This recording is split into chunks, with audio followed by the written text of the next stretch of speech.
It's the 251 General, riding with a centerfold. Tank full of gas, but I got diesel in my console. Ballin' in Birmingham like I play for them Barons, or in Atlanta, reppin' Bama like my name Hank Gary. 94.4, the floor for sure. We come up off the coast, but this ain't no Jersey Shore. So it's no Pilot D's, just OZs and their B's. If I ain't got it, call G, you know we got it for cheap.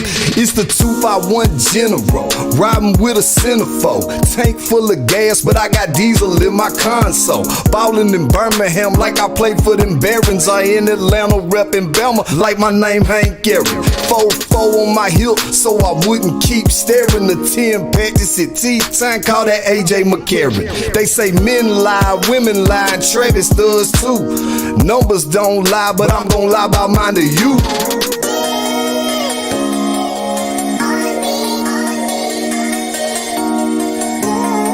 It's the 251 General, riding with a centerfold. Tank full of gas, but I got diesel in my console. Ballin' in Birmingham like I play for them Barons, or in Atlanta reppin' Bama like my name Hank Gary. Like my name Hank Aaron, 10 pack St. Louis, call that AJ McCarron. Top dropped on the beach and them tourists are staring. I'm the 251 General, this shit so apparent. All day in the boat from the causeway to coast, it's a life of the salt and the sand. Suntan, no plans with my toes in the sand and a bottle of rum in my hand. There's a home of rich boy, throw some D's. Julio Jones and Fort Lee, bottom of the mat so low key. Floribama and Orange Beach, Gulf Shore, Spanish Fort, Daphne and Fairhope. Surrounded by the fields in the south just like a scarecrow. Spanish moss and crab claws, originators of Mardi Gras. Hang out fast in mullet toss, man the 251 straight going off. I got a lot of pressure. Yeah. Because so many depend, dripping mud off my boots. When you see me salute, cause I'm the 251 General, riding with a centerfold. Tank full of gas, but I got diesel in my console. Ballin' in Birmingham like I play for them Barons, or in Atlanta reppin' Bama like my name Hank Gary.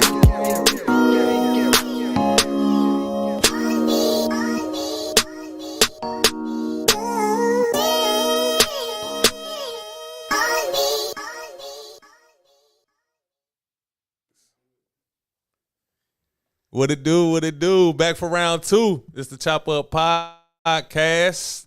I'm in this bitch with state y'all name, y'all. Trappin Trav. Dusty Deluna. Man, 251 in the building. Yes, sir. Yes, sir. Hey, let them know what song that was just now that we was listening to. So y'all just heard 251 General featuring me, Deluna, and Jarisco off my new project coming up, Spring Training. Spring Training, man. Why we name it Spring Training? Because I got to teach these boys how to get off the bench and get in the game. So you played ball? Oh, yeah, definitely. Yeah, what position? I played center field. Center field? Yes, sir. Oh, yeah, you played baseball. Oh, yeah. And I played a little bit of football, wide receiver, DB. Yeah. Well, Mainly baseball was your shit. That's right. That's Yeah, right.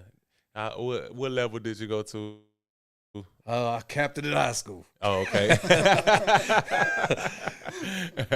I capped it there. Yeah, and then you started lying about your numbers. That's right. That's how I got to do it. Got to keep it right. Yeah. Yeah, man. So what can we expect from Spring Training? Like, how many tracks? Man, we got a total of 7, I believe. So we got 7, lucky number 7. Yeah. But we got 7 coming, and it was originally going to be 6, which was my baseball number. But then how it worked, we ran across one, and it just happened, and we added it to it. So yeah, that's what's up. What song was that? Just so I know. Hasta La Vista. Oh, okay. Yeah. It was kind of like nice to put Hasta La Vista at the end. Yeah. It just made sense. That makes sense. That make a lot of sense. So Spring Training coming soon. This is your first project, right? Correct. Been rapping for a while, but first one I've actually put together, not just YouTube songs and nothing like that, just actually putting a full project together. For sure. And the name Trappin Trav, man. I'm gonna give my experience first, so that the people tuning in, said, because they probably say the same thing, but here I am, just at the vinyl, knowing I'm about to perform. I know the Luna's performing and everything like that, and I see you and I'm like, oh, that's one of the Deluna homeboys or whatever coming to show love, you know what I'm saying? Coming to show some support. You walk on stage and your ass start rapping on one of the songs. I'm like, what the fuck? I was not expecting that coming from him. You know what I'm saying? Absolutely. So like, so how you get the name Trappin Trav? I know people gonna be like, Trappin Trav. He don't look like he Trav. You know Yeah, trust me, man. I get that all the time. And originally it just was trap. Like all through high school it was trap, and it just stuck. And then that was just kind of too generic to kind of put on with that. And so we went with Trappin Trav, and pretty much, man, yeah, I've got the same response all throughout. I remember recording one time in Denver, and when I showed up, the producer looked at me and about flipped. He's like, man, I thought when I talked to you on the phone, a dude named Travis, I was going to walk in there with a cowboy hat and all this. He's like, yeah, you're white? He couldn't believe it. But yeah, man, I've always got that response. But, it's just kind of how we grew up, the music we grew up listening to, and just the area. I was always listening to the Houston rappers, and then also, that was a heavy influence of mine, along with 3 6 and Memphis and things like that. But just stuck with that trap music, and then obviously Jeezy and Gotti, so on. Of course. Absolutely. Of course. So in the song we just listened to, 251 General, man, that was you, Deluna. You dropped some jewels in there. You brought up that Mobile and everything was the start of Mardi Gras. Yeah. They created the Mardi Gras. You bought a Rich Boy. Yeah.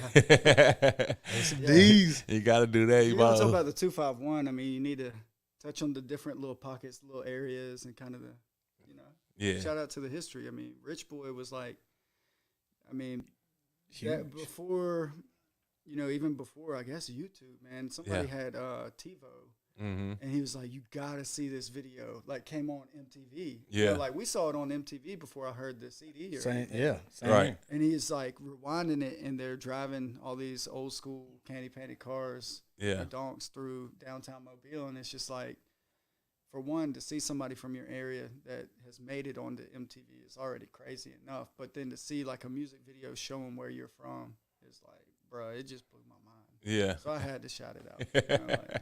Hey, let me tell you what, my first ever vehicle, man, was a 98 Cadillac DeVille.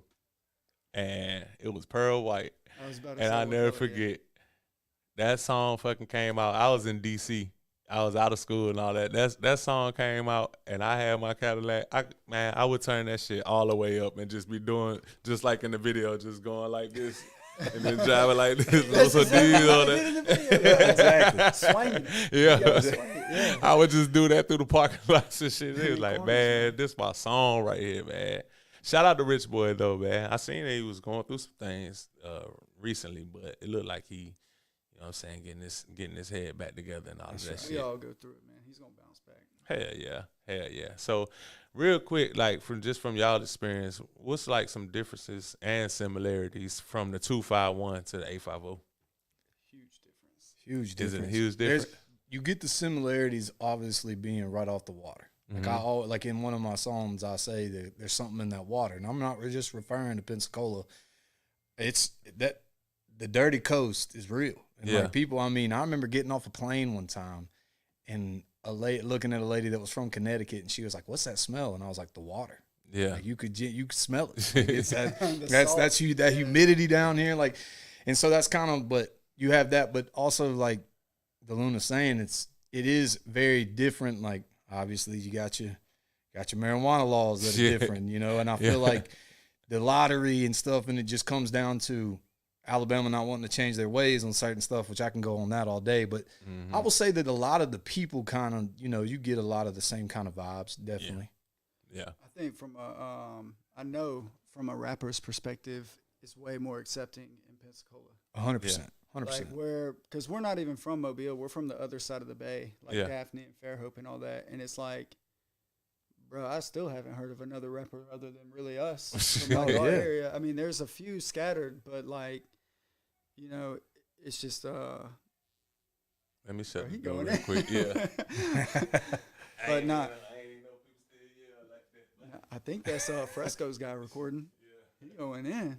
But no, it's way more accepting in Pensacola than it is in South Alabama. Right. 100%. People don't judge you as much. Yeah. So. Yeah, and then are you saying that from a rap perspective or being a white rapper? I'd say both, honestly. Yeah. Like, just rap in general. Just rap in general, yeah. Because, I mean, I know artists that are more successful than me, and even when they were working towards it and have a following, I mean, they can be doing a job where they get paid very well. And then, you you just still hear the people with, and they're still rapping. Yeah. And it's like, it's like, look, I do this shit to have fun. And it's like, I mean, I love this shit. And it's like, whether I see $1 from it or not, like, I'm going to do it because it's what I like to do. Yeah. Yeah. I lost plenty of friends growing up in high school, and stuff, just simply because I was rapping and a rapper. What? Yeah. Why? Because Alabama is just like, it's so small and it's close knit, and it's like, sorry, man, like, I can't be around you anymore because I'm trying to be cool with these people, and they ain't fucking with that.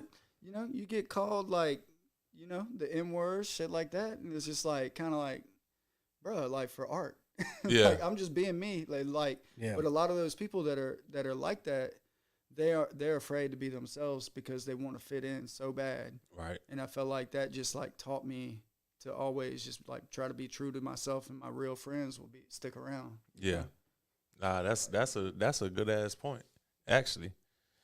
Dude, be a white rapper in South Alabama, you're gonna find out who your real friends are. Oh yeah, you're gonna hear it all. You know what I'm saying? And I mean, even to like us, us being from rival high schools. Yeah. I mean, it even was, before we ever met each other, it was them trying to pin us against each other. Like, if they would have had, if I would say our cities, not necessarily everybody, but if the cities would have had it their way, it would have been me and him beefing. Yeah. And first time I meet Dusty, we chop it up, and I'm like, how am I supposed to hate this man? Like, Yeah. I mean, there's nothing fake about him. Like, everything we talk about was real, and we twist one and just made, and ever since, we've been linked ever since. Well, a lot of people too, like, their only perspective of rap is like, oh yeah, I seen 8 Mile. Yeah. Right. It's like, bro, like, you don't have to like spar with people. You could just make a song about like fun stuff. Yeah. That is very true. It's like people just aren't educated on rap or any of that. Yeah. And I moved from from Atlanta, so it's like, this is like my second nature. Right. But then to everybody else, it's like, you can't. Times have changed too. Mm-hmm.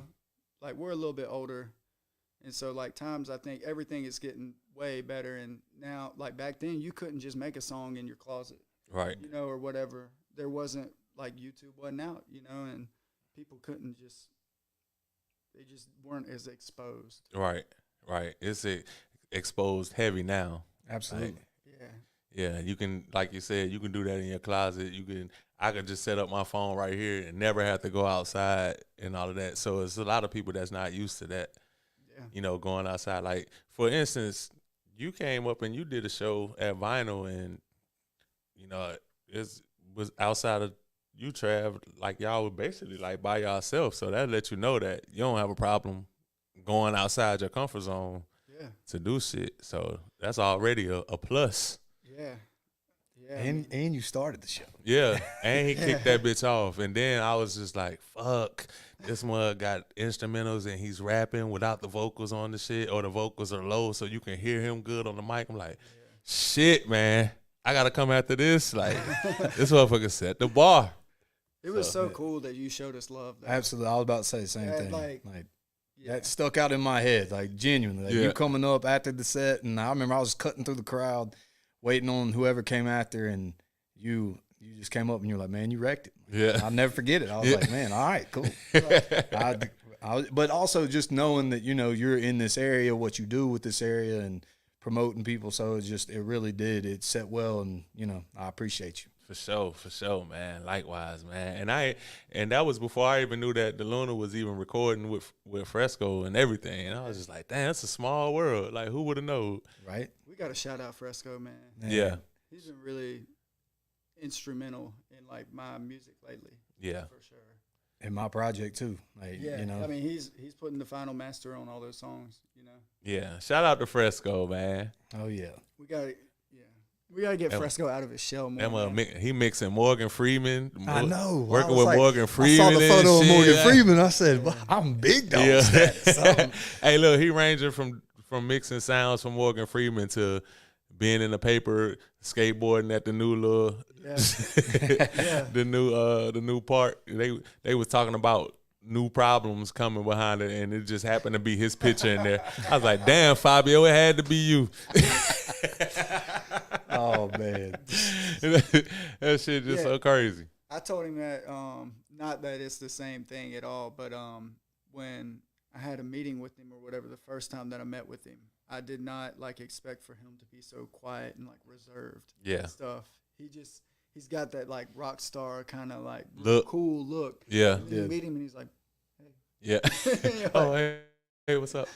You get a couple. Hey, Deluna got a couple of the Modelos in him. He loosened up a little bit. He was chopping it up with us a little bit. Yeah. Yeah. But you know, like when you do as much as he does when it comes to mixing and mastering and recording and stuff like that, a lot of times you are kind of reserved just because you bump into a lot of people. So after a while, it's like, damn, I really vibe with you.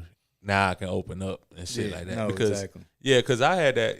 So he's not the only one that's like that. And I got to shout my dog out, Evil G. He up in Atlanta now, but Pensacola native. But when I first started working on my projects down here, he was one of the producers that I really locked in with. And I tell the story all the time because it's funny, because it's like I would come in and I would bring a bottle and all of that shit. I'd be like, you know what I'm saying? You drink? He like, nah. Just straight up, like, nah. And then he's just looking, beat, record. He gonna make sure I sound good, but it's just like when I'm done, it was this. You know what I'm saying? And then I was coming so much. Finally, he was like, hey, man, pour me a drink. Like that. I was like, oh, shit, you drinking with me? Like, he said, that's how you know I fuck with you. There you go. Man, we talked about him last time. I mean, everybody says his sound and his beats. Yeah. I think it was Carl Black that was like, don't get on one of his beats and disrespect it. Yeah. Say something like that, like, y'all don't know what to do with his beats. Like, you know? Yeah, you can't play around when you got somebody that, you know, he landed on Ludacris' Battle of the Sexes album, and the one song is I Can't Live With You, Can't Live Without You. He did that beat. And that's like one of my favorite songs on the album. Not because I know Evil G at all, but really because what Ludacris was fucking saying on that shit. And I'm just like, and Luda slept on like on lyrical wise. Yeah. You know, that's been a new topic lately. I'm glad that people are saying that. Yeah, and I'm like, I don't know why that motherfucker was walking on shit. Like, I mean, my brother, like riding to school, my brother, like I just, like I was mentioning, we listened to all the Texas rap, all that, but obviously Luda, like when he came through, I mean, that was just, God. Chicken and beer. Yeah, snapping. And then he did that song with, I remember Lil Flip, Blueberry Yum Yum. Yeah. And like, don't get me wrong, Flip was always like, I always liked Flip. I never really got into the T.I. Flip beef, but yeah, I did love like how Luda just, his cadence on that beat, just how he traps you in it, like makes you want to be part of that song. It's just fire. Yeah. Nah, that's a fact. And then like I think he gets underrated, or they sleep on him because he was like comical and he was like real animated and shit like that. But I could see it. But when it came down to like making songs where he was really, really like talking about something, it was like, oh shit, like you really nice, like for real. Mm-hmm. You know what I'm saying? Yeah. And he was good at what he did. But also when it was beef, when it was time to like go back and forth with somebody, he ain't had no. Oh, yeah. The craziest part. Swap it out. Craziest part about all that to me is 2 Chainz being in the cut. Oh yeah, man, I'll never forget. Then that's when I had first moved down here, and I was staying off of Pine Forest, and it was like I had a Titty Boy mixtape, and me and my homeboy was listening to it, and he was like, "Titty Boy gonna blow up." Cause he was in a little player circle under Ludacris, and he was like, not player circle, but Titty Boy gonna blow up. Watch. Yeah. No lie. Mm-hmm. Who the fuck is this 2 Chainz dude? That's Titty Boy? Right? I'm like, oh shit, you called it. Like this, he blew up for real though, man.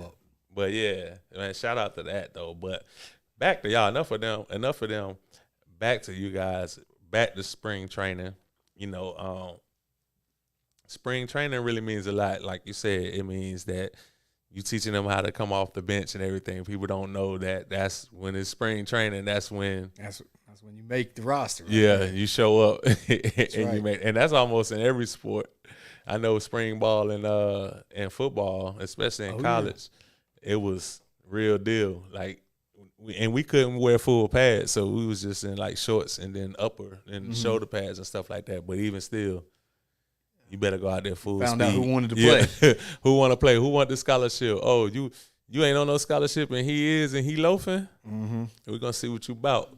Yeah, we're going to see who hungry now. Amen. It kind of sets up a series, too. Yeah. Because then after spring training, it'll be opening day. And so just sticking with the baseball theme. Yeah. But just, kind of until spring training, it's getting in the game. And when I say game, I mean like the streets. And that's everybody's goal. Like, you're on the sidelines. You see all these, especially being young. Like, for me, it was my older brothers and them, seeing them having things and just wanting to be that. And then the goals at that point, you're like, I want to be them. But then the goal is also to get out the game. Yeah. And so that's kind of how all the spring training and what the focus is on. And, I talk my shit on it because I got to. But at the end, that's the goal, is to get out the game. Cool. So talk about some of your upbringing. Anyway, talk about some of your upbringing and how that plays into your album. Absolutely. So I'm from Spanish Fort, Alabama. Before it was what everybody thinks of Spanish Fort now, where it was a 2-light town. Yeah. Genuinely 2 street lights, and shared a room with 2 brothers. Nothing ill to say about my parents. They grind their ass off. Honestly, my dad is one of the motivators for how I did things. He's always working. I remember he was working graveyard shift. I'd be getting up to go to baseball practice. But when we were in high school, had to practice before school or do weight training, whatever. And he's just getting home. Yeah. And, stuff like that. So, I just always wanted it. I always, there was no excuse. I wanted to grind. I wanted to get that money, whether hook or crook, I was going to get it. So there was no way around it. And he grew up in Pritchard and moved over to the other side of the bay. Like Dusty was saying, we're on the other side of Mobile. We call it the pond. Yeah. And so that's what I say in one of my songs is I grew up on the other side, moved to the other side of the pond and turned myself into the Don. Yeah. Because that's how I felt. Like, genuinely, like he said, there's not a lot of people doing what we do on that side of the bay. Right. And if you do, there's automatically a stigma towards you, but I never cared. Like, I looked up to my older brother so much, and Dusty said it good when we were opening for Crim Road down in Fort Walton. Yeah. He was like, man, shout out Crim Road. Shout out to Crim. Yeah. And he was like, man, honestly, your brother's like one of the reasons we're here. Yeah. Because all that music, like I said, I wanted to be like them. And when I heard that rap music like that and, all that, and then see them freestyle and stuff, and I'm like sitting there like, man, I could do that shit. and then I just remember like my brother was like, I don't like it now because you're getting better than us. And I was like, yeah. So that's kind of how it did. And like trap just elevated from there, man. Like once I got to high school, I went from Daphne Middle School to Daphne High School, but then they built Spanish Fort High School, and just the name stuck because I knew all my older brother's friends over there, and they all called me Trap. And then the saying it went on, and so just kind of sticking with it. Yeah. So what school did Julio Jones go to? Foley. Oh, he went to Foley. Oh yeah. For some reason, another one, like both our schools rivals. Yeah. So, What school did you go to, Dusty? I went to Bayside. Bayside, and your school was Spanish Fort. Spanish I went Fort. Daphne and Spanish Fort. Yeah. I went to Fairhope too. So. That's what's up. So all of them rivals and shit. Oh like yeah. that. And like Foley wasn't as big as it is now. Like when Julio was there, like it was still a 5A. I guess now they're like 7 or something. I don't even know. I don't even know where it is now, but Julio done bought Under Armour for everybody and their mom over there. So it's just, but yeah, I remember Daphne like losing to Julio, and it's just him in the paper just catching a pass. Like my buddy. Shout out Will Stringer. Sorry I'm doing this to you, bro. But he's just going like this. He's just got his eyes closed, reaching up. I'm like, oh, man. I was like, please so don't every catch day it. we walk in the locker room, but it's just pictures of Will getting mossed on by Julio. It's like, hey, he's the #1 recruit. You can't get mad. It was on ESPN, too. Oh, that yeah. game was on ESPN, a high school game. Damn. Yeah. That's how big that game was. That's wild. That's yes. wild, Yeah. man. So all the songs produced by you? No, we got who were the other producers? We got Robert. Oh man, huge shout out to Robert Akins III. My dog. Man, he's from Daphne, Alabama. He's a few years younger than us, and this guy, he produced half of my album. So he did 4 songs on mine. I think he did 3. I think maybe 4 on yours. 4 on mine. 3 or 4 on mine. Yeah, and man, who's the other ones? It's slipping my mind because it's a guy who did "Welcome to the Gulf Coast" too for me. Oh man, what's that guy's name? I'm blanking. I'm gonna come back. I know. That was the first song you did at Vinyl, right? Yeah. Mm-hmm. But he's a big producer. He Cosmo. He's signed to Taylor Gang, and he's like Burner, the guy who owns Cookies. Wiz. Shout out Wiz Khalifa, man. Taylor Gang. Yeah. And then we got Good Stress. Did one. He did the out of St. Louis one. Yep, out of St. Louis. Yeah. And then I did the song Alabama's Finest. I can't think if we're forgetting anybody. I think that's it. I think that's it. Yeah, Robert Akins though. That's how big of a beast. The Hasta La Vista that we. Oh yeah, that Dave. There's a guy named Dave, man, in Mobile. Yeah, we were rehearsing, and we heard this beat coming from this room up in the front.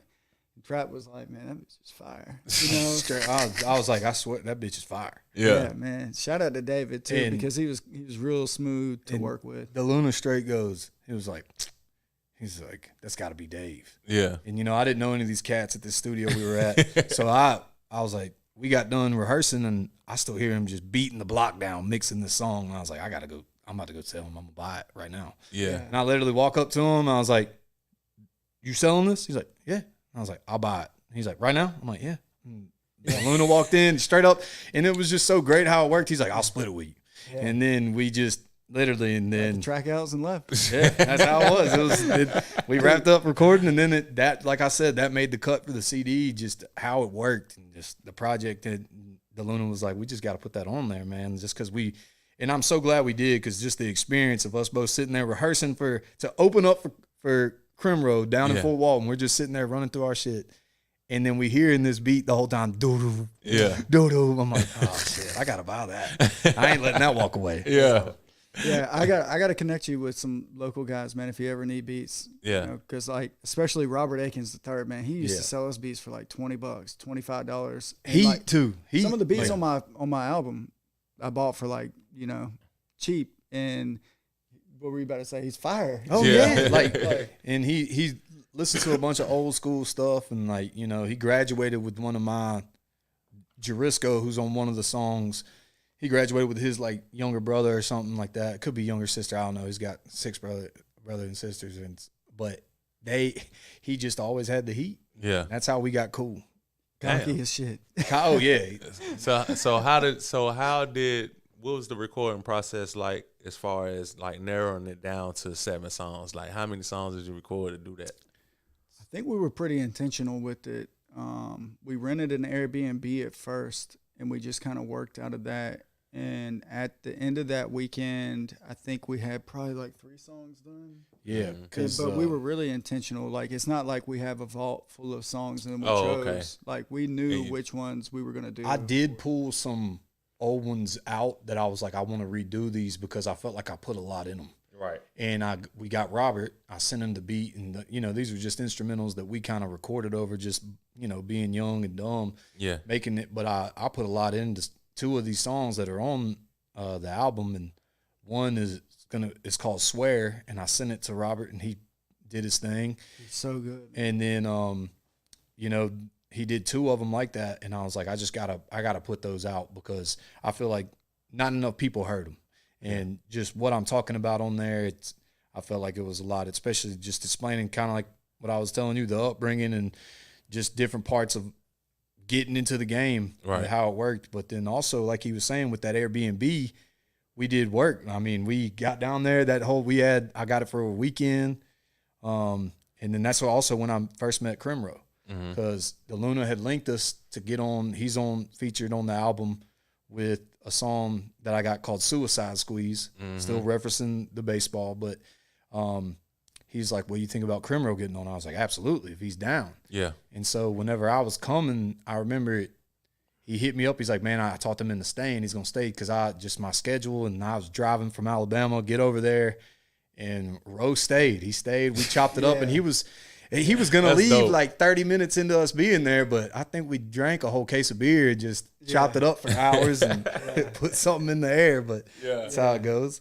That's dope, man. Yeah. Man, shout out to Krim. Like, I really think that Krim don't get the credit that he deserves. He doesn't, man. Around here, but he's really like in the top. Absolutely. And even when we opened up, we did a show at our second one at the Vinyl.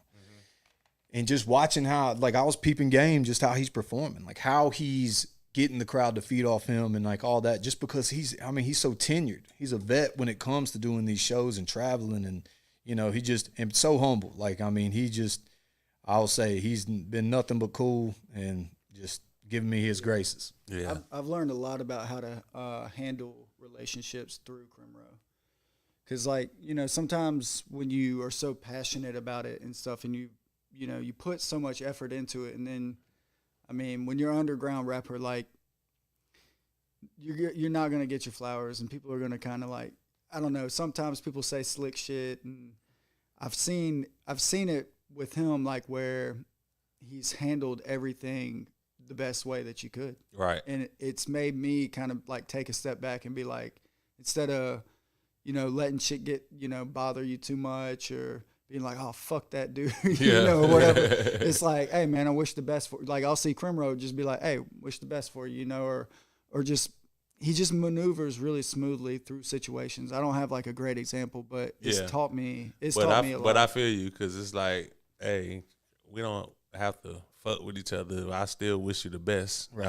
I don't wish no ill will towards you because we don't, because we not seeing eye to eye or some shit like that. So yeah, I get that. He's gonna be on his way with or without other people, and I think he knows that. So he's actually going up and performing in my neck of the woods. He's going to Asheville, North Yeah. Carolina. I said, oh shit, I got to share this. Y'all make sure y'all fuck with Crimro when he comes to the 828. Bruh, 82850. Yeah, already. Yeah, man. Already. So doing a 5-day run, man. Yeah. Me and Crimro used to actually have like a little private place across the parking lot that we didn't tell anybody about. For real? Yeah. We split a little studio over there, and we just would kind of work, but it didn't really work out with the landlord, but we're still, who knows, in the future we might still do something again. Yeah. So, Southbound Foundation and Fried Green Records, we work together. That's dope, man. And I like how he's like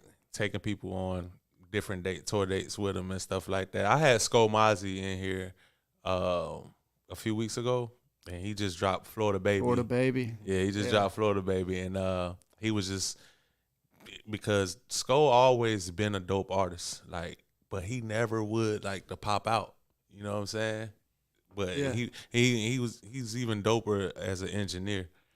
That's what I've heard. That's what he told me at the Vinyl show. He was like, "Oh yeah, I like to engineer and stuff." Yeah, he liked doing that more than he actually liked performing and stuff. So he would make fire songs, be like, "Man, come perform that shit." Like, nah, absolutely not. But Crimro gave him an opportunity to get outside of Pensacola and perform places where it wasn't just motherfuckers standing around, right, just mugging you and shit, and people actually was like, yo, you fucking dope. Like, can I take a picture with you type shit? Yeah. And so when he came back, he had this new energy and shit. And he like, yo, I got to come to the podcast, blah, blah, blah. Shit that, and me and Sko been cool. It was shit that he wouldn't never do. Like, he would never have done that unless he experienced that. So Crimro get a lot of credit for doing shit like that. He's got his little recipe that he's kind of giving him, like with the Zay visuals, like it's Southbound Foundation, man. I feel like it's gonna be a real loud summer for them. Yeah. And Nuck too. Yeah, I don't know if you ever listen KNUK.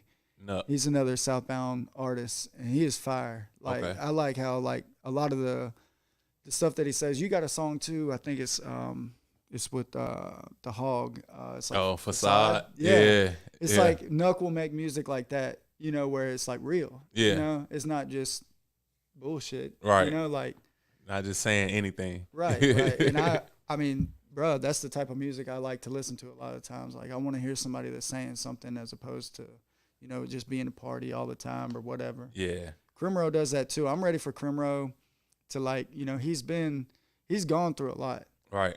And he's getting to his point where, like, he's got Cremotions. He's got Crimro and Friends that's about to come out, and then Cremotions.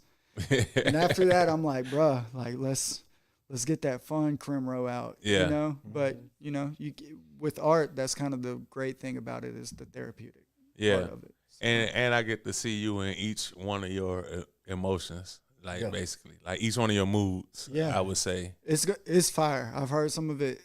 It's fire. Yeah, you know, you got to get him up here again. You know, where he can really kind of tell you about it all. You know, I don't want to say too much. Yeah, it's thunder from him. Yeah, no, for sure, man. But that's the one thing I do like about Pensacola, man, is that they really embrace, and I don't even like to say it because if you just dope, you dope. But they really embrace white rappers up here, like no bullshit. Yeah, like it's a great presence, like from not my dog Maverick and them Cutthroat Ferocious, and then you got, like you said, you got Crimro, you got Dub City, you got Skull Mozzie. I mean, you got a lot of them that's really nice. That's doing shit. So another song that's like that, that's kind of a deep cut or a deep song, is Mirrors by Dub City 3 Times. Man, I listen to that song every week.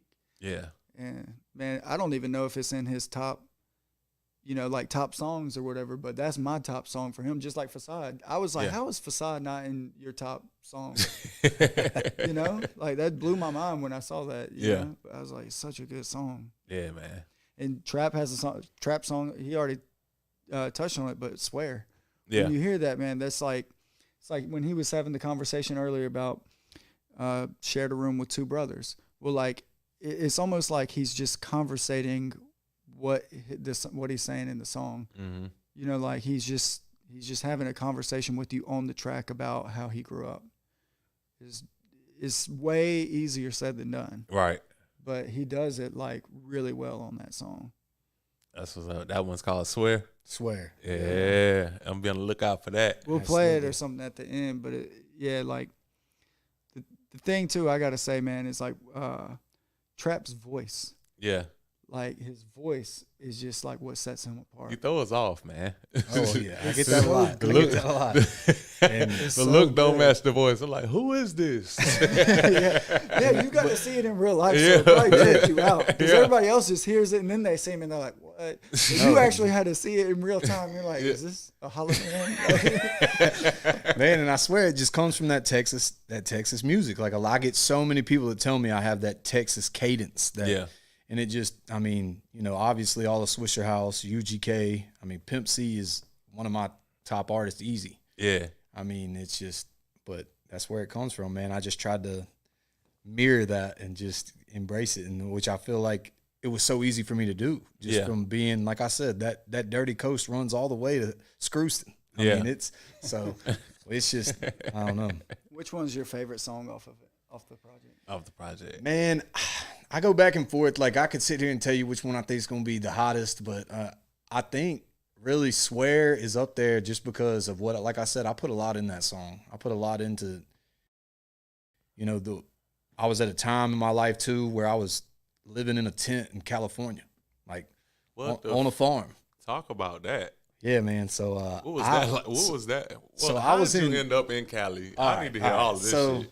So I was in Tuscaloosa at the time, and some stuff had happened. We'll just say in the game wise that didn't sit right. So I was like, all right, I kind of got to skip town. Like and I had my dude that was out west, and he was like, man, he's like, you know, you can come out here. It's not a problem. And I was like, all right. So we go out there. We send some freight, if you will. It doesn't make it. And I'm on my ass. And I'm like, I'll be damned if I go back to Alabama with nothing. Yeah. That's not happening. And he's like, well, I got to do it on the farm. You know, get your scissors out, start trimming. And I was like, all right, let's get to work, you know, whatever. So I get out there straight up. I remember telling Deluna this, and he's like probably looking at me like I was crazy, but I had such terrible service. And this is like in like the Humboldt County area. Like I wasn't actually in Humboldt County, but I was close to what everybody would call the triangle. And the only time I could get service in my tent was if I walked all the way up this hill and I could get Pandora. Back when I still had T-Mobile, I could get Pandora beats, and I would just put instrumentals. But if I skipped them, once I got back to my tent, I would lose connection. So I would just sit there and just freestyle to all these beats. And just like, even if they were ones that were ass, I'm just flowing to them. Like, I didn't care. To where all these people that are in other tents next to me that are doing the same shit I'm doing, they're like, this motherfucker don't sleep. Like, I'm like, how am I gonna sleep out here? I saw a mountain lion the other day. I ain't sleeping out here. Swear to God, man, it was an adventure. I promise you, I wouldn't be asleep. Oh no, hell no! And I was the only one with a strap. I was like, y'all are outside of your minds, But anyway, somebody had to have died from a mountain lion out there. Oh man, we heard like the first thing they tell you when you get out there is like, you're in bear country, and there's these signs like what to do if you see a bear. And I'm like, well, this is day one shit. I'm running. But yeah, man, I just was in a spot, and then I wrote a song that kind of blew up for me. It's nothing like crazy, but California Dreamin'. It was a Kid Ink beat, and my buddy Kugler sent it to me, and he was like, you need to do this. Yeah. And I did it, and it ended up getting me in the door like with so many people, just artists in general, like from a Daphne rapper. That's Mr. one. 88. Mr. 88. Yeah. He went by Black Boy 88 at the beginning, and then he went by Mr. 88 now. Yeah. And he heard it, and he's like, you found it. He's like, you found it. Yeah. And I just remember him telling me that, and then I ran into him in Mobile, literally on Dolphin Street one night, late as hell, and he's like, you hit me up for some beats. He's like, flow for me. Yeah. So I flowed on the spot for him, and he was like, all right, hit me up tomorrow. I'll get you some beats. It was like an audition, I felt like, but yeah, man, swear at like, that. You ain't wasting my damn time. Right. Let me hear some shit. So swear just to me, like when I was out there, it kind of painted the picture of, where I was exactly at that point in time. And that thing live, my bad. You good? But yeah, man, it was exactly where I was at that point in time, and I felt like, honestly, it goes so well with the spring training because I was in it deep, and I to where I even fell flat, and that's the whole thing about that I want people to understand is like, even if you're out there hustling, whatever you're doing, you fall flat, it ain't the end. It ain't the end. Whether you had your homie turn on you, because that's what I had happen. I had a knife in my back and make moves and just made it shake. And then I just laughed that this is where we're at now today, sitting here with you and obviously Deluna, because Deluna was he kept pushing me to do music. I mean, even when I went back to Tuscaloosa from California, he was shooting me beats like, let's do this, let's knock this out. And it was like the only person I had that was truly wanting me to pursue my rap. Yeah. And telling me like, don't sleep on this shit. Like, let's get it. To where we would link in Nashville, came up and did 2 tracks. And then to like just seeing where we are now from freestyling in the car is just crazy. It's crazy. It's crazy when somebody else take it as serious as you or more than you get to create some shit. Absolutely. It's cool because I saw something in trap like then. And now other people are starting to say stuff to me. Yeah. Like damn, like, like this is real. Yeah. This is fire. Like my brother was just here this past weekend and he was just like, bruh, he's like, Trap's got it. He's got it. Primrose told me, he's like, Dusty, he's like, Trap might end up being bigger than both of us. Like, like he's gonna blow. Hey, that's high praise from Ro. I'll take that all day. No, or he's like, he might be the one that fucks around and makes it. You know, like, and it's true. And it's like I've been seeing. It's because of the same thing that I was saying though. The look just, and then hear you, it's like, what the fuck? Like, I know that's gonna be something that's gonna help you. That's gonna help you in this industry. Like, I haven't even thought about it like that. Usually it's like, damn, like, when you're a white dude, it's like, I wish we had like some more like flavor or something. Something like that. Like you're saying that it might actually like that's gonna be the thing. Yeah, that's gonna be the thing that set it off, man. Skomozzy tapped in too. Shout out to my boy Justin Edney out of North Carolina. Just tapped in. What it do, y'all? Appreciate y'all tuning in. If y'all don't know who we interviewing, baby, man. We in here with Trappin Trav and Dusty Deluna. Yes, sir. Yes, sir. Southbound Foundation. Southbound. All right, so yeah, man, but I can't let you skip the whole Cali in the tent thing before I had to come back and ask you some shit. Like, absolutely. How the fuck was y'all bathing and stuff like that? And how long were you out there? All right, so to the bathing, like they literally wanted you to like bathe in a creek. Yeah. And I was like, you know, which I wasn't above. I mean, shit, you want to wash your ass, you got to wash your ass. Yeah, so, that's, you know, that's real shit. But so while I'm out there, but I'm thinking about bears and mountain lions now. I'm like, shit. I won't say these folks' names, but my dude, while I'm out there, his brother got bit by a spider and lost like half his memory. Like real shit. Oh, shit. And so they came up one day and they're like, you know, who knows how to drive a tractor?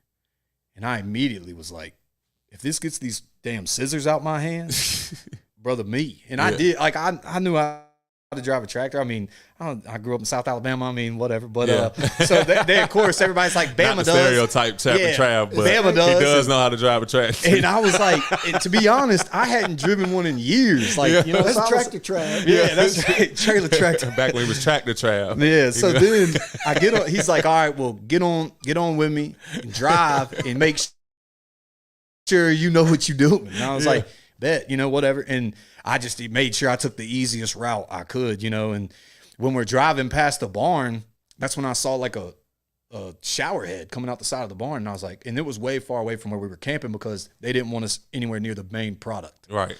They would cut it down and then do what they call big leafing. Anybody that's ever been part of Croptober knows what I'm talking about. So you do your big leaf, and then you get that, you put that on the tractor, and then you drive that back to the people like me that were in the tents. Yeah. Well, I see that, and I'm like, dude, you know I know how to drive this tractor. Like, you got to let me shower in that. Yeah. He's like, you can't tell anybody back at camp. So I got super cool because I only knew this guy through my boy. Like, and my boy is actually he's from Orlando, Florida. Yeah. So he's not even from Cali, but like how we connected was through his little brother and actually baseball, and then, you know, whatever. But then I linked with him. But yeah, so I was out there for about a month in a tent. Yeah. Terrible. Hated it. Damn. Like, you go into town and they know why you're out there. So cheeseburgers are like $14. They taxing eyeballs. And these are like shitty Bubba burgers, bro. This ain't no you know, what's it called? In-N-Out. This ain't none of that. So it straight up, like, I was like, all right, whatever. So on the first day we were out there, they're like, who's working and who just wants money? Right. And I was like, obviously I'm working, man. I'm here. I don't need, like, because, you know, the pay to what I'm looking at, the product, it's like, nah, I get that back east. Yeah. I'll see you when I saw you. Yeah. So I remember, like, so they basically paid me in work, and I get X amount, and then, you know, I like to think I got the gift of gab. I kind of fly with the mouth. I just tell them, I'm like, you give me that, you might as well give me 10 more. Yeah. And then as soon as they touch, I'll pay you. And I was lying. Yeah. Like, I didn't have it like that. Like, I hadn't had connections. I've been sitting here and ain't got no damn service out in the middle of nowhere. And so straight up, he gives it to me. My other boy that was living in Lake Tahoe, California, comes and picks me up. We drive that ride back, and I just bang them all out, send them all across the South. And they, by the grace of God, all touched. And I flew right. As soon as I found out they all touched, I had one boy send me some money for one, and then I flew back to Tuscaloosa. I flew to Birmingham, drove to Tuscaloosa, and it was on. I remember I was just like, all right, we back. And then I got this dude's trust, so they were just coming. And it was just, I was working. Yeah. I was back to work. Like nothing happened. Trappin Trav is back breathing. The discovery when Tractor Trav turned back into Trappin Trav. That's exactly right. That's exactly right, man. It's funny how everybody I know from where we're from that moves to California gets the same nickname, Bama. Oh, yeah. Straight up. Like, I got that before they even knew I was from Alabama. Like you said, the look. And especially, like, then I was just like, you know, scruffy beard, you know, whatever. And they're just like, oh, he's from the South. It's like, yeah, motherfucker, you right. Could have been from Georgia. They were still going to call you Bama. Oh, yeah. I mean, the only other dudes that were from the South out there were a guy from North Carolina. He was from, I'm trying to remember where he's from. Always us. Oh, I swear. And he was on the same shit I was. It's always us. He was banging them bitches back east too. Like, he wasn't fucking around. He was that's all we were swapping. Like, you know, how you do it? You know, steel, alcohol, you know. It's nah, man. It was how it went, man. But this is all for the movie that we're making. And Spring Training. Character. This is Trappin Trav. Yeah. But man, so. Back to the music. Ain't that crazy though? How the industry now is with marijuana though? Oh, like, bro, it's crazy because I moved to Colorado when everything was legal. Like, not for that. I was doing other stuff. But I moved out there when it turned legal. So it was just crazy seeing, and just like even now, like being able to buy bud from a dispensary in Florida, like, and then you cross the state line and you're like grade 1 criminal. Like, oh, it's like, so that's what you were talking about at the beginning with the marijuana law. So it's stricter in because Alabama. they want the money. You're not getting a ticket in Alabama. You're going to jail. Oh, look at how many people go to jail and how much it funds by arresting you for that petty amount of marijuana, instead of taking the Florida approach that's like, but look how much we're paying off our debts because all this money that's coming in from this taxed bud. Yeah. And it's just like, I mean, straight up, before this shit ever went legal, I know hundreds of growers that were in Florida, and their problem was always, man, if we, like, it's great for the vegetation stage of growing because our humidity. Yeah. But drying it, that's where it becomes a problem down here. But now that it's legal, it's just crazy, man. The whole evolution of it, to where people that look down on you for like burning, and now they're like, how can I get into this industry? Smoking weed. It's like, and they're like, how can I pothead? You fucking pothead. Yeah. Now they're like, well, I take gummies at night. And it's like, I bet you do with your lame mass. But it's crazy. The evolution of it has just grown, and that's why it's just so funny now. It's even crazier for me, just seeing like places in Pensacola, such as like 9 Mile Road, having like 6 or 7 dispensaries up and down that bitch. I'm like, when first of all, when the job pop up, you just was a Taco Bell. Yeah, right. And now you a Bro, dispensary. Have you seen the one that was a Waffle House? Yeah. And what the fuck is going? The one by University, by I forget what by it's UWF. called. I'm like, damn, that was Waffle House right there at the top, right? I remember First that. off, I've Now never you're a seen a dispensary. They Waffle got a House different go out type of of hash business. in there now, boys. But I mean, even to California, when my second time I went out to California, thank God I didn't have to live in a tent. But I mean, I was out there for just like a whole croptober. I was out there doing the same type of stuff, but different. But anyways, even those dispensaries, like straight up, I knew so many guys that worked in those dispensaries or owned them. Yeah. And they straight up look you dead in the face because obviously I had known them. So, but you didn't see any of their grade A product on the shelf. That all went back east. Yeah. That was a fact. And that they were selling trash to all the other people. I mean, just being honest, like not all of it, but majority of it. And it was all going back east. Damn. That's how it was. I mean, and that was before recreational was legal out there. It was just medicinal. So it's just like the whole evolution of this whole United States, sitting there seeing how much money you can make off the shit and realizing that weed ain't that bad. Like it's just fucking weed. Yeah. That's real. I remember being in college and Arizona mid being like so fucking strong, right? It's like compared to like it's a lot of exotic marijuana out right now, but I'm just like, are y'all really getting higher than they were with the Arizona mid back in the day? It's like, well, I swear, like it looks better, but I wonder if it's smoking like that, right? Like the swag and the Reggie and the mids back in the day, they would I felt like I would just get zooted and just be laughing at everything. Like and now I just don't say nothing, get glued to the chair. But yeah. Speaking of college, man, congrats on your son. Oh man, appreciate it, man. For those of y'all don't know, my son just graduated from Morehouse in Atlanta. Very nice. Yeah. What's up? So he's graduated. He's out. He's actually going to California. I'm about to, hey man, get them damn scissors out your hand. What you doing?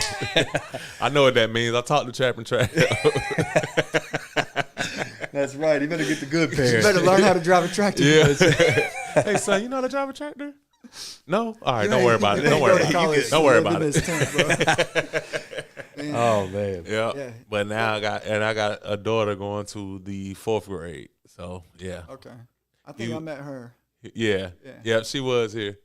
Huge gap. Yeah, that really is. Oh yeah. Huge gap. 9 years or more than 9 years. Yeah, it's just graduated like 24 years or something. I mean, not 24. 13. It's right at, let's see. That's yeah. 13. It's at like 13. Yep. Yeah, I always tell him that. I said that in the previous interview. I was like, hey, son, because he look at me sometimes and be like, man, if that was me, you would have, you know what I'm saying, punched me in the chest or whooped me or something like that. I'm like, don't ever in your life compare 20-year-old dad to 40-year-old dad. Like, just stop it. Yeah. I was like, all right, you're right. I shouldn't have did you like that. I'm sorry. You was the learning experience. I'm seasoned now. That's right. You feel me? Yeah. No way I could be the same now as then. So yeah. I'm sure when you got a son and a daughter too, you treat the daughter a little bit different than the son. You treat them different, but it's still fair.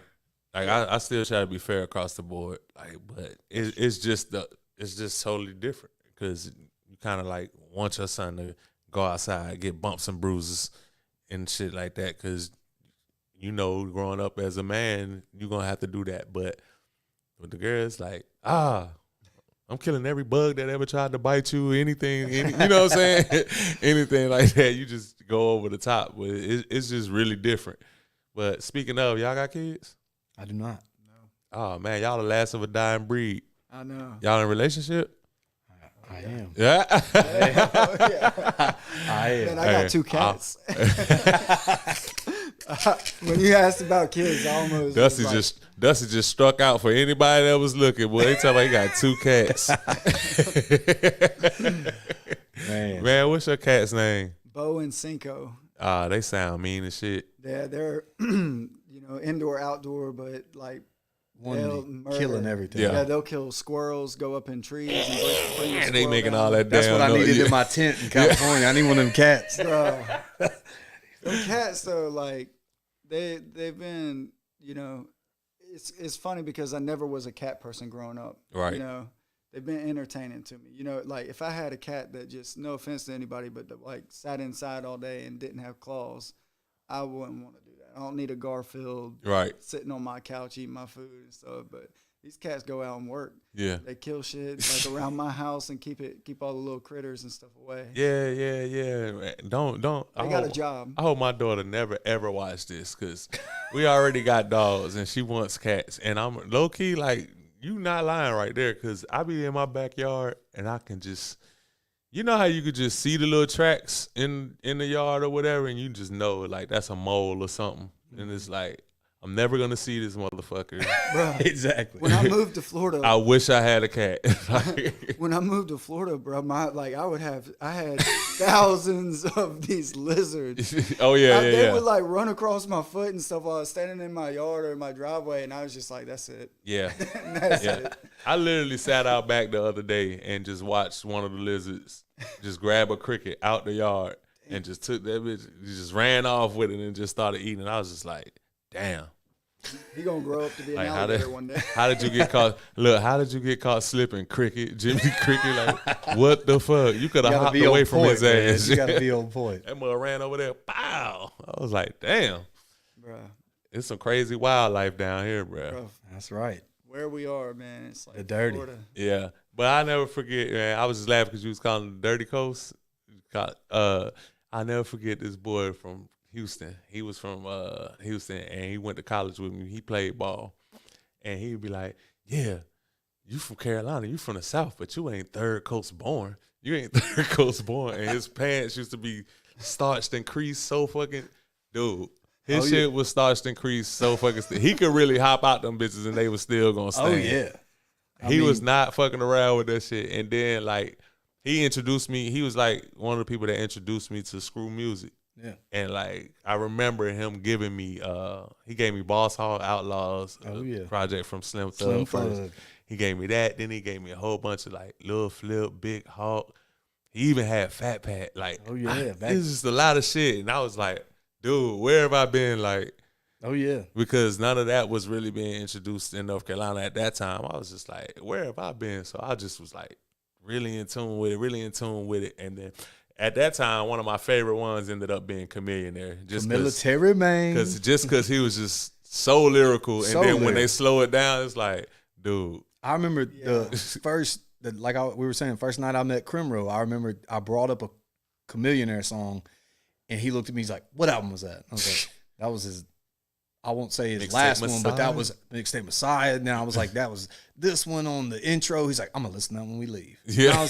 But that's like, that I felt like our whole area, like from Pensacola to, I mean, I even worked with some dudes in Colorado that I didn't know at all till I got out there, and they all were on the same type of music with us. Even that was shit. It blew my mind. They knew Last Mr. Biggs. Oh, I was like, you got to be kidding me. Yeah. That's what I think the line at Vinyl that caught your attention. Oh yeah, I saw your face light up. Yeah, I like. Oh yeah, I peeped that. Yeah. Shout out to Hoffa. Hoffa just tapped in. Hoffa got the best sound in the city. They say Hoffa got the best sound in the city. That's what they say. Break them off, Hoffa. My dog said he trying to fuck the city. He trying to do the world. Man, true. He hit us with the what it do while we're talking about Houston music too. Yes, sir. But yeah, man. And then I did a session with Hoffa recently, and I got to watch him work, and it was dope. Oh yeah. That's watching a master at work or whatever they say, man. That was really dope. Yeah. I need to get in there. That boy be busy. They be beaming. When he comes to the podcast, his phone be ringing. What time is it over? What time is it over? Hoffa, where you going after that? Bro, we got a real problem with like a lack of places to record in Pensacola. Yeah, that's true. I mean, just because you want quality though, that's the reason why it's a lack, because it's only a few places that got quality in their book. Yeah. Basically. Yeah. That's the truth. I mean, and that's like even so like when I was coming up rapping, I mean, I remember just unless you really wanted to get in the studio and drop some money, then it was gonna be trash. 9 times out of 10. Like you were gonna hop in somebody's closet, like we were saying, but back then the equipment didn't sound as good. The equipment isn't what it is now, and that's like these kids don't understand. And I don't mean to say kids like disrespecting them, but the younger generation is just. I mean, you can make a whole album off your phone, like you're saying on BandLab. Yeah. And then, I mean, it may not sound amazing, but you can put pump product out. Yeah. But I seen like you're saying though, that work out in their offense sometimes, because they can record all of that through that and then just pay for that shit to get mixed. Come to Fresco, pay for it to get mixed. Well, true. And then it's fuck. What this I shit sound like. What I like BandLab for is to. Rehearse to get me to where when I do go record, you don't waste no time. I'm in there and I snap it out. Like there, I mean, I remember ideas. All right, and then I'll send it to him, and he's like, "Dude, you should do this." And like, because I remember the last recording session we had. I mean, I think we did 3 songs in an hour. Damn. And it was just boom. Yeah. All you ain't fucking off. The stabs, next one. Yeah. Next one. And he next one. I remember him sitting down, and he was like, "How many have we done?" I was like, all of them. Need to do today. Like, oh, okay. Shit, we got time. It's like, that's one thing that we like really, I don't know, try to do is to be focused. Yeah. And work hard, rehearse hard. Put the actual work in. Yeah. I don't know. I think maybe a lot of artists miss that, man. Yeah. Oh yeah. But that's like ingredients that you need to really like blow, because what happens with that is that you're more prepared when it's time to perform.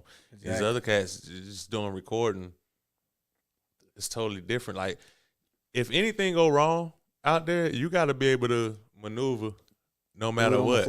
Like for instance at Vinyl, like everybody had a cordless mic except for when it was my turn, but I just said fuck yeah like I said I got what I got.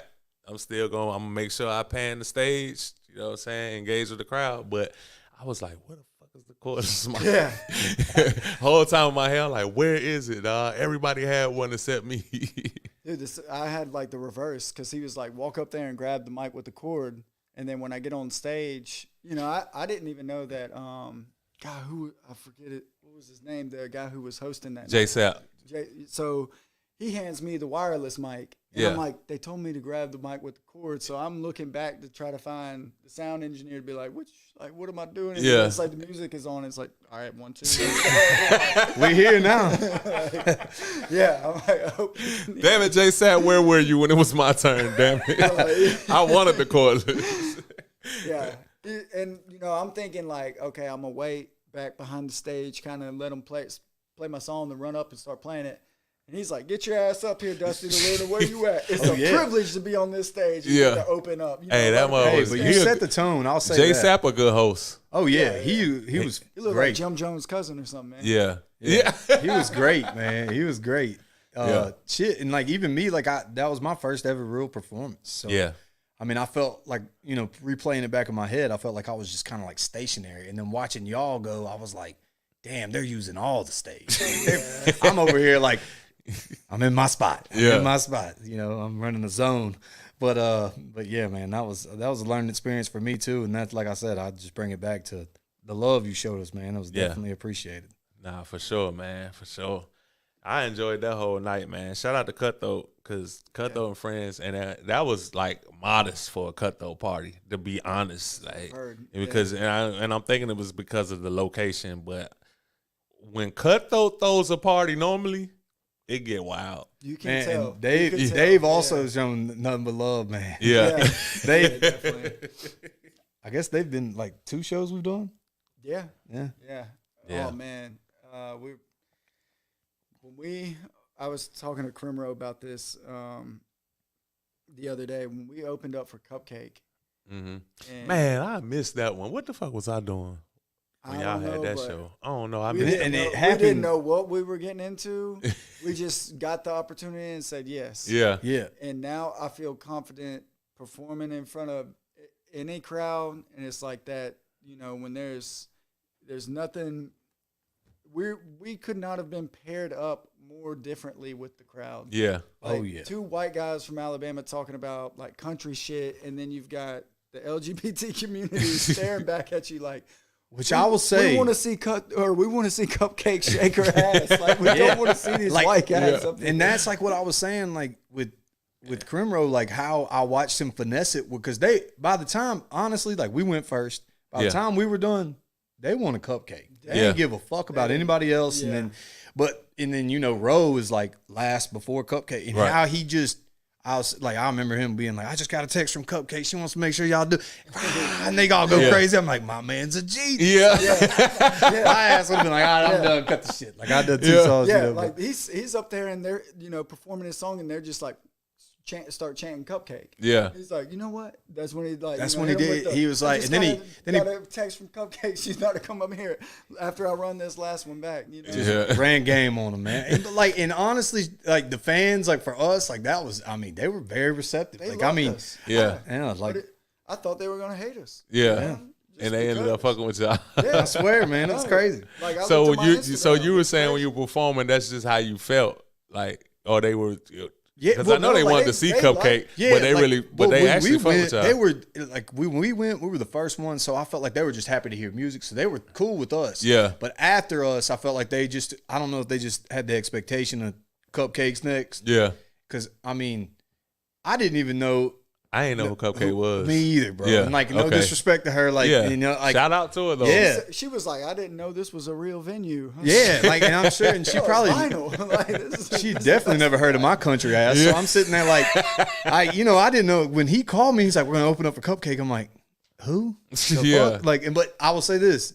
She did her thing, because she had a line around the building when we were sound checking that bitch. Damn. Oh, God. I was like, because even when Ro walked up, he's like, this bitch, God dang. Cutthroat walked in, it's like, we here. Like, And, I mean. It was one hell of an opportunity. Yeah. Damn. I got a DJ through the whole thing. They hit me up and they were like, she didn't bring a DJ. So, like, I just ended up being the DJ for us. For real? For us. Oh, yeah. The whole thing. For us, Cutthroat, Crimro, and then Cupcake. I just stayed up there and DJ'd for everybody, and I was like, feel it, like when she went on and the crowd was going crazy, like in that, I was like feeling the intensity of the crowd, and I'd never felt something like that, man. Imagine if you had fucked up the music. Bruh, like, just imagine if you fucked up. Dude, so you blew it. I tell her, like, a few hours before the show, she emails me all of her songs. Yeah. And so I'm loading them all in, and like, there's no sound check, there's no nothing. You know, I made sure that everything was going to work. Yeah. And then she's like, hey, do you have such and such song I want to play? Like, I was like, you got to tell me your order. Yeah. She forgot to email it to me. Oh, so she's up on the stage thinking this song's about to come up, like, next. And I'm like running backstage to her mom, who's her manager. I'm like, I don't have the song that she wants. Like, I see the list that she gave me, but that song's not next. And her mom's like, kind of like, she didn't really know what to say. The music's real loud, you know. And I just ran back there to my DJ controller, and the song ends, And I just skipped the one she wanted and went into the next one. And I'm thinking she's gonna turn around and be like, "What the fuck? Go back and play." Yeah. She just went into it. I was like, "Thank God, man." Adapt or die. Yeah, adapt or die, man. I just remember her having one song called "Squidward's Nose," and she's like, "His thing is smaller than my toes. I'd rather ride Squidward's nose." And that's what I mean about Can't make the crowd, this up, man. and then you hear our music and it's like, "Welcome to the Gulf Coast," yeah, or whatever it is. Like, nah, bitch, they want to hear Squidward's nose. Yeah, if we can rock that crowd, we can rock him. Yeah, no, that's exactly right. Yeah, shout out to that crowd, man. They for real. They're still showing love. They got some followers from it and everything. I was blown away, man. Hey, man, that's the beauty of music, though. Amen. Yeah. Amen. That's the beauty of music. For real. Yeah. You just never know who gonna be in the crowd. You never know who gonna fuck with you, dog. That's right. When you're on that stage, bro, it's a lonely place to be. So it don't matter who it is that cheers for you. You appreciate them. Absolutely. Absolutely. For real. Yeah, I tripped out when I got in the crowd to go, goddamn. Oh, yeah. I was doing it too. Goddamn. I was like, see, this is the shit I wasn't doing. Yeah. That's hilarious. Yeah, that was crazy. It was like an out of body experience for real. And I hadn't performed in a while neither. And just Maverick was just like, "You trying to perform at Cutthroat and Friends?" Like, hell yeah. I'm trying to come perform with Cutthroat. So yeah, but I like their set too, because they had a little live drummer. Oh yeah. And all of that. Have you guys ever performed with a band? I have not. I kind of want to do that. Yeah. There's a drummer around town too that'll do it. That's real cool. He's performed with Crimro a few times. Yeah. I'm trying to remember. It's like sometimes you only remember people's damn internet names. Yeah. Whatever, you don't remember the real name. Oh yeah, I mean, I get called Trappin Trav everywhere. Anytime somebody recognizes my ass, then it's like Trappin Trav. Like, hey, it's so funny because you was like the people in your hometown call you Trap. No lie, when I was talking to Dusty, I was like, "Yeah, when Trap coming? What's Trap IG?" Yeah. I swear, man. I already took the trapping part out. What Trap at? We all three got to do a song sometime. Absolutely. Nah, we do. I actually got to get back in recording. Like, I've been focused on this podcast shit so much that I haven't even been in there. But y'all reached out. A couple of other artists reached out, and then a couple of DJs. So I was like, fuck, I got to get back in. You got to get on your roll like Crimro, man. He's been on that feature roll. Yeah. Bro, he's been feature killer. He might be on the best feature. I think he is on the best feature run of anybody in the Panhandle. Nah, no doubt. No doubt. And he smokes that bitch too. Yeah.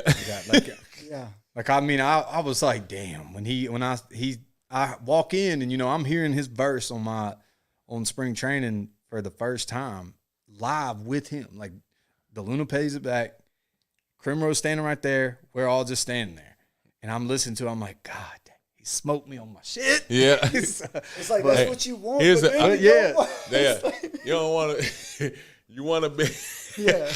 I was like, God. Dusty just made me laugh because you do want that, because it ain't no point. He came with it. It ain't no point in having a feature if they not going to come with it. Yeah. You know what I'm saying? But then it's kind of like, I at least want some people to be like, yeah, you got that one. Not it to be unanimous like, yeah, he smoked you. Hang it up. Yeah. Nah, yeah, but that was good. He smoked Caskey on that Bloody Blunts one. Yeah. And it's nothing against him or anything, but it's just the truth. Yeah. Like, he really did. And then they ended up putting Crimro last and adding post-production to his verse. So you mentioning Caskey just made me another producer. We got Mass. Mass did the beat with, shout out to Anonymous. Mass. He's done some heavy hitters too. Caskey. He's done a lot of stuff with Caskey. He's done a lot of stuff. Caskey, man. But Jimmy V smoked Caskey too. And he I think he kind of like isn't excited about some songs.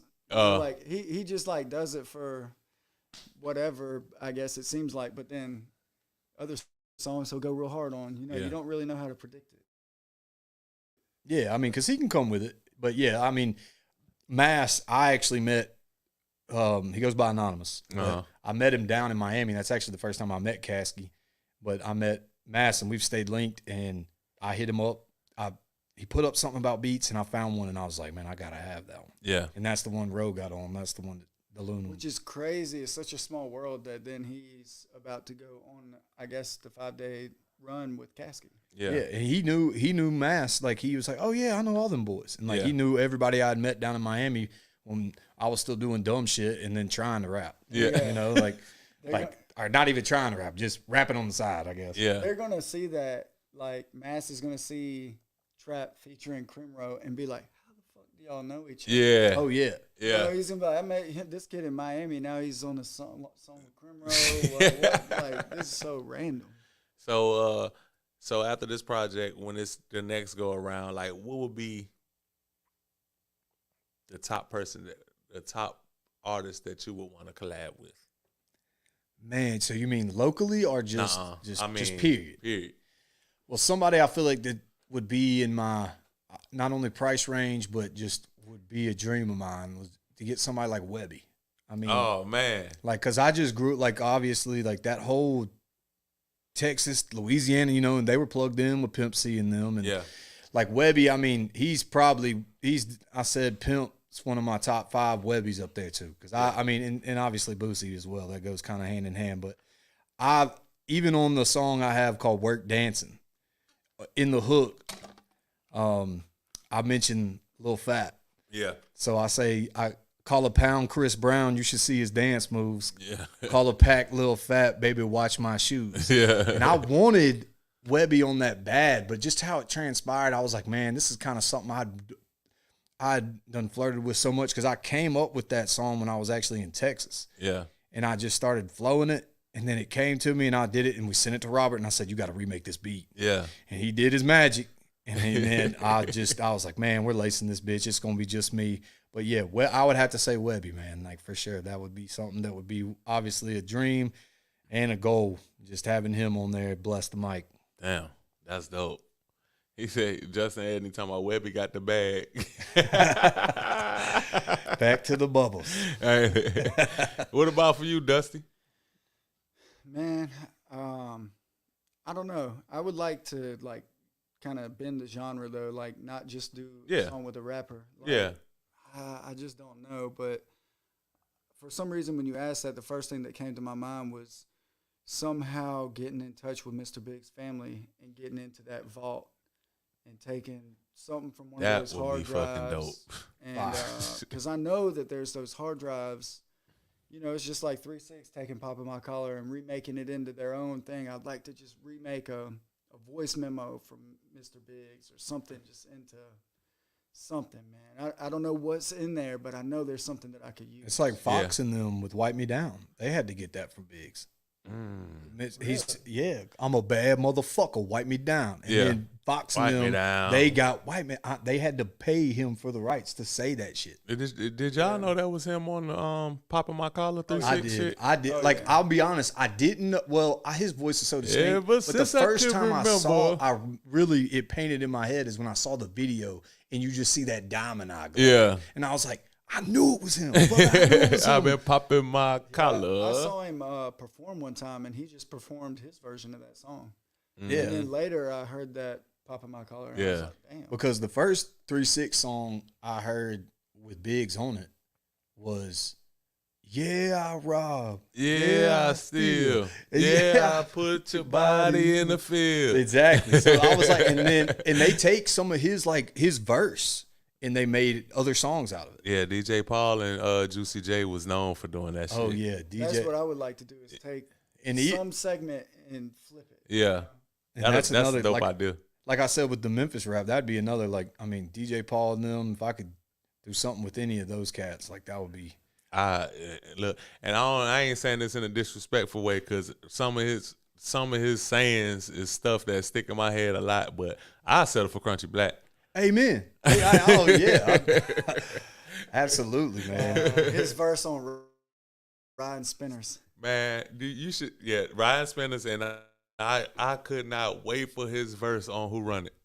Who Run It? I can't take anymore. I'm about to explode, about to overload. I'm about to kill, boy. Man, I used to be bouncing around with that shit. Come on. It was the simplest shit. Yeah, who would your dream collab be? Oh, man. Dream collab. I ain't gonna lie. I don't know. One of my dream collabs would be Face. I'd do on Scarface. Oh yeah. Have to. I had to do one. Well, Man. yeah. Yeah, that would be H-Town, yeah. Yeah. I would when we talk H-Town shit, yeah, Screw and you know, all the chopped music. That's cool and everything, and that, I got on to that later. But when it comes to like Scarface and Face Mob and me listening to the Diary and all of that shit, like, bro, I gotta do a song with Face. Yeah. Scarface. I mean, that was like the same shit. Like I was saying, my older brother and them just always had that. I mean, that type of music, it ain't gonna. You'll never hear it again. Yeah, you'll never hear it, and that's what I like. When somebody tells me, they're like, "Man, you remind me of that old Texas shit." Like that. Like even when Crimro said that to me, I was like, "That's like the biggest compliment you can give me." Yeah, for real. Yeah, a lot of people be going for that, you know. But man, it's almost time to wrap it up. Yeah, I want y'all to let everybody know, especially you, Trappin Trav, because Dusty got different names everywhere. I don't know where to find. I'd be like Dusty Deluna, and then it's like freaking Southern Samurai out of here. I'm like, dude. Yeah. So my Twitter is Trappin Trav or Trappin Travis, and then my Instagram is TrapHappy13. All right. How you? Why did you come up with that? Trap Happy. I remember Gucci Mane had a song called Trap Happy. Yeah. And I heard that, and I was like, yeah, that's me. That's me. And 13 was besides 6, I had 13 as my baseball number. So it just kind of went together. Gotcha. Yep. So they can find you on Twitter. You don't have a Facebook or nothing like that. All right, cool. Dusty Deluna or at Southern Samurai. You don't have a Facebook either, do you? No. All right, cool. I think there's a artist page or something, but I don't even know how to log in. It's probably linked to your Twitter. I mean, linked to your Instagram. When you post on Instagram, it probably just goes there. It might. I don't know. Yeah. I need to get on that. I need to check it. Hey, that means you had a Facebook, because in order to have a Facebook, or in order to have an artist page on Facebook, you had to have I think someone made it for me. Yeah. And then it was like. And they just created the artist page. Yeah.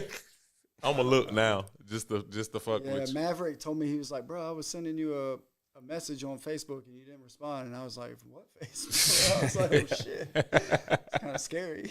Yeah. Yep. But man, you're the man. I appreciate you having thank you so much. No problem, man. Anytime, man. Matter of fact, you got to circle. When is it expected to drop? I don't think we gave them people a date. It's coming out this month. Yeah, his birthday is at the end of the month. I think June 28th. So okay, so right around that time. We're not locked in on an exact date, but yeah, it'll be right around there. Right around the end of the month. Yep. All right, y'all make sure y'all tap into spring training, man. Trappin Trav, Dusty Deluna, and what you say? Fried Green Records. Fried Green Records, home cooked music. That's right, baby. We got it cooking. Yes, sir. Hey, y'all need some merch with that on there. Oh, yeah. Oh, yeah. Yeah, let's get it. 82850. No, we got to end this jump with a song, man. Let's do it. Yes, sir. Should we do Hasta La Vista to go? Yeah, we Yep, because that means goodbye. 2 chop-up shows. We doing this shit. This is Hasta La Vista. Trappin Trav, spring training, end of June. Go get that shit. We out of here.